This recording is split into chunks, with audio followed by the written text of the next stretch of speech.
T twenty বিশ্বকাপে ভারতের বিপক্ষে ম্যাচ বয়কটের সিদ্ধান্ত পুনর্বিবেচনার বিষয়ে আবারও পাকিস্তান সরকারের সঙ্গে আলোচনা করতে যাচ্ছে Pakistan cricket board. Sri Lanka cricket বোর্ডের পক্ষ থেকে আনুষ্ঠানিকভাবে অনুরোধ জানানো হয়েছে 15 ফেব্রুয়ারি কলম্বোতে অনুষ্ঠিত পাকিস্তান ভারত ম্যাচটি খেলতে। পাকিস্তান সরকার পিসিবিকে টি-টোয়েন্টি বিশ্বকাপ খেলার অনুমতি দিলেও ভারতের বিপক্ষে ম্যাচ খেলায় নিষেধাজ্ঞা আরোপ করেছে। অথচ এই ম্যাচটি আন্তর্জাতিক ক্রিকেট কাউন্সিল ও সম্প্রচার সংস্থাগুলোর জন্য সবচেয়ে লাভজনক ও আকর্ষণীয় ম্যাচ হিসাবে বিবেচিত। এই প্রেক্ষাপটে শ্রীলঙ্কা ক্রিকেট পিসিবিকে একটি ইমেল পাঠিয়ে তাদের অবস্থান ব্যাখ্যা করেছে।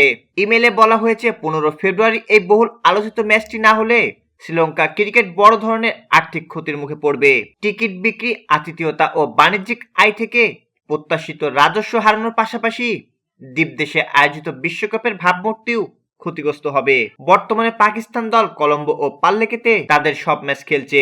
আজ নেদারল্যান্ডসের বিপক্ষে ম্যাচ দিয়ে তাদের বিশ্বকাপ অভিযান শুরু হয়।